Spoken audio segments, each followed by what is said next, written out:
তা আমি আজকে এই বাংলাদেশের যেই কথা বলার অধিকার আমরা ফিরে পেয়েছি, তাই আমার বিচার নিশ্চিত করার জন্য আজকে আমি দাঁড়িয়েছি।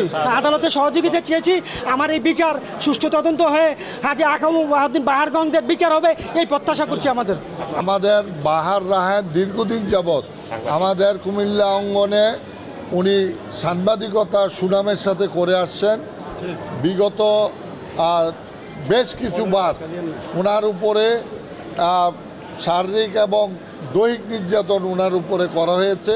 উনি সুষ্ঠু নিরপেক্ষ আপনার সংবাদ পরিবেশন করার জন্য এবং সংবাদ আহরণের জন্য ওনাকে বারে বার এই তথাকথিত ফ্যাসিস্ট সরকার ওনার উপরে নগ্ন হামলা করেছে।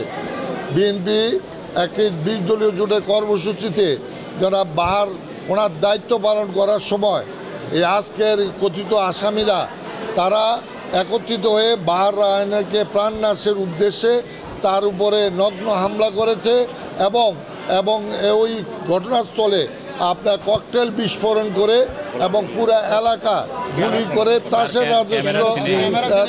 রাজ্য সৃষ্টি করেছে।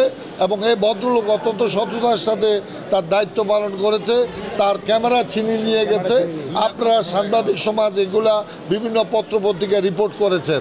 আশা করি উনি আজকে যে মামলা করেছেন উনি ব্রিফ করবেন এবং ওনার মামলায় সঠিক বস্তুনিষ্ঠ তথ্য উত্থানের জন্য এবং তদন্তের জন্য আপনারা ওনাকে সহযোগিতা করবেন।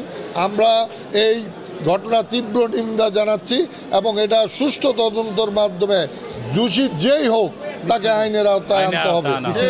আপনারা এবার বাহার রান। হ্যাঁ।